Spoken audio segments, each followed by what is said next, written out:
Hey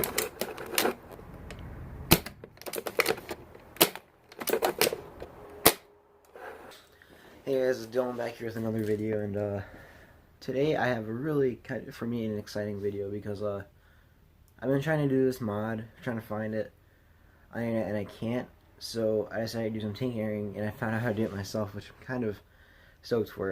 And as you guys can probably tell by the title of the video, is I learned how to make a straight pull mod for my sniper rifle, and a lot of people on the internet I was looking were trying to find out how to do it for their rifles, and they couldn't.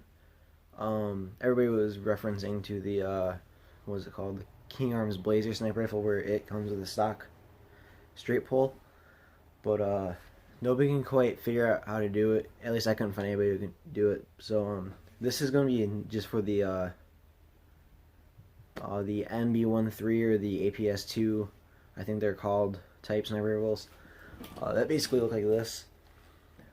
But have it like an M4. I took my M4 grip off because I just shoot it like this, honestly. I prefer it that way. I don't really care for the handle being there, but it's this type of sniper. That's what I'm talking about when I'm going through this. So we're gonna break this thing open for you guys, show you step by step how to do it. Just really quick, I want to showcase this. I already did a little clip right before this, but basically, right now you still have to pull up on this, but it will stay up. But it's not necessary to do that. But I just gotta do that still because I got a new bolt for it, or a new bolt handle, so it just stays up. I'm probably going to like redneck rig on one of those too. Sorry if I sound kind of weird, but I'm sick. I'm home from school actually today. I was doing this in my free time because I felt god awful this morning. But so basically all you gotta do is, usually you have it down like that and you have to pull up. Like, I got my other one. As most of you know, a regular bolt action rifle, you gotta do this. Pull up and back, and then you can shoot it. But now with mine, imagine it's already pulled up. You just gotta pull it back and shoot like that. As you can see on this one, let me demonstrate again. All you gotta do when you pull this up, mine can shoot when the bolt is straight up, but this one on the other hand, it's just like having a safety on. And the reason is, if it's just like this rifle, you might be able to do this with other rifles, but you probably can't go to fields with your rifle with this mod though, because the issue is, as I said, it looks like it's because of safety. Pull up this, trigger still pulls just fine. The reason is, I took the safety out.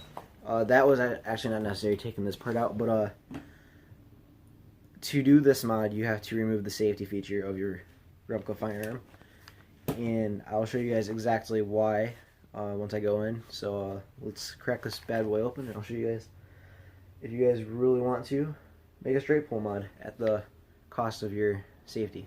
So step one, what you're going to want to do is remove this screw on your rifle, not the one that's the upper or the most forward screw, but the one right behind that one. That will allow you to remove your receiver from the stock, or the this is a different, usually with your rifles you just have like an upper receiver. This has both bottom and top, so you're going to remove your upper receiver by removing that screw. I'm going to get my handy dandy airsoft first aid kit, my airsoft gun first aid kit. Just got all the tools I need to use, and we're going to use, this is the Allen kit that actually came with the gun. Fits just perfectly right on that screw. Just turn it counterclockwise like you would any screw. You should be able to remove that. I forgot one step. You do want to remove this part of it. So I'm going to take off my bipod first actually, and then remove that screw that I said not to remove, which you do have to remove. I'm sorry about that, because you will have to, I believe the barrel is attached to the upper receiver, so you're going to have to remove that. The trigger, the reason is because the trigger box, or the trigger assembly, whatever you want to call it, is all connected to the upper. The lower just kind of houses everything. So if you remove those two, you're going to want to pull your handguard forward, which mine is a pretty snug fit. I don't know if they're all like that. because I had an issue with mine when I first disassembled it. So it will also help if you remove your magazine. Don't, you might screw up your magazine. I don't know if you might break this part off if you do that. There we go, now it comes off just fine. And then you should be able to wiggle your receiver right off. And this is the part that we're most concerned about, not the bolt, but this part right here. So we're going to go on to the next step, which is removing the trigger box.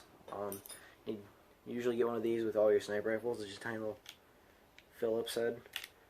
And you want to remove these two screws that keep it in. There's this one, and there's this one. And be careful, don't lose your pieces. I have lost all the pieces of this gun, and I had to find them all already. I lost a lot again doing this mod just today. I'm going to put it in my little tape roll so they don't get lost again. I actually lost one of these screws underneath my bed, and it was awful.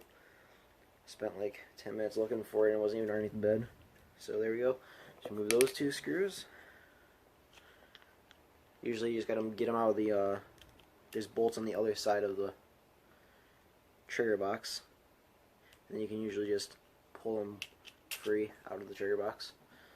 So there's that, and you can remove your trigger box. This is the only thing you should be concerned with. I'm actually not, I don't really want to open this thing up, guys. If you guys really want to see, I have pictures I'm going to include, because I took pictures before I took this apart, so I didn't know how to put it back together in case I had to.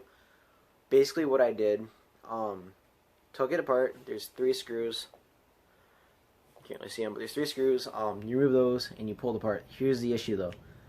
Of course, you're going to have an issue with there being springs inside of this. There's tension springs which keep this thing in place, and that's really important part. You want to make sure you know how to put that back together. Again, I'm going to show you pictures on how it was when I took it apart. I don't think I actually have a picture of how that was, but it's pretty common sense. You should be able to figure out how it goes. Otherwise, if you guys really want to, please comment below and I will make a separate video, because this is my project rifle, because I will be getting a new one for the holidays. So after that, I'll have no issue taking this apart and struggling, because I struggled a little while trying to get this back together, because again, things went flying. So do please be careful when you're taking apart your trigger box, because parts will go flying. But again, I will show a picture eventually when I get to it on how it was before it blew up on me. So before we continue, I want to just point out how I figured this out. Actually, is I was actually removed the bolt first to see what was restricting it from shooting, and I took it out. I'm not going to take it out, but like, I can't, because the trigger box isn't in. It won't stay back. So if you look right there, right by the bolt handle, when you move it up and down, actually on the bolt, notice how the bolt is so close to the or the bolt handle is so close to the safety. When you move that bolt up, it shifts the actual like, there's a circle it's connected to. When you turn it, it has this little bump, and it clicks down onto the safety, so the safety is on then. So when I saw that, I'm like, alright, so I'm just going to remove the safety, because that's pretty self-explanatory, because the safety is what kind of restricting it. So that's what I did. Took apart the safety by, again, undoing these screws, opening it, and there were 2 pieces. Right now I will pull up that picture of the box, and I will circle and label the parts I'm talking about, as well as show you guys right now what they were. One was actually this piece right here. I have in my little tackle box that I had laying around. This piece looks like this, and it has a spring underneath it, like that. And this was the actual part that the bolt came down, and right here, that groove is where the little nub would go in and push it down. And that would actually, Bama, that would actually, when that when you turn the bolt, this would actually be pushed down because that nub putting pressure right on this groove. It would push this. You can't really see this is terrible focusing, but it would push this part forward, and it's got this little kind of hook on the end. You can't really see it, but that would keep this. There's this bar in there too, as I showed you guys in that picture I pulled up just like 30 seconds ago. And that would restrict it from firing, because what this actually does, as you guys can see in the picture, but this actually has a hook. The trigger itself, or not a hook, but this part that pokes out of the trigger box is actually a hook that slips onto this bar that I was talking about. And when you push or pull the trigger, it pushes up on the bar and it releases this part, which is holding back the spring and the piston, and that's what would fire it. So by removing that, there was nothing. What was I talking about? When you remove the safety with that one piece that had the hook on it, it would restrict it from restricting the actual bar being pushed up and releasing the spring. So thus this would mean you are allowed to fire the gun with the bolt up now, because there's no safety restricting the firing mechanism. And that is really, there is all to it. All you gotta do is open up your trigger box, remove these two pieces, which are the safety, and put it back together. So that's really all there is. It's a really simple mod that if you really want a little bit of an upper hand with rate of fire against other people using bolt actions, this is the mod for you. Honestly, I'm pretty sure I'm going to enjoy it, because I've been trying to get this straight pull mod, and I'm pretty satisfied with the point that I made it work. And now I just need to either, if you guys have any ideas for me, help me. I either need to find a new bolt handle, or I need to make one that allows it to stay up and then pull back, instead of me having to worry about it falling sometimes. Usually it doesn't. Usually it stays up. Even when running, it usually just stays up. But just in case, I bought another bolt handle. So yeah, after that, just pop this guy back in here, like so. Just put the screws back in, put back your gun, and you got a straight bolt firing gun. If you guys try this on any of your VSRs or anything, and you find the same issue, like, or the same situation with just removing the safety allows it, please tell me below, because I am planning on getting a VSR, and this is definitely a mod I want to do on that. So thank you guys for watching. I hope this was an informational video for you guys, and I hope you guys learned something to use on your own airsoft guns. Thank you for watching, and if you want to see more videos like this, subscribe, like, and I will get to you guys in the next video.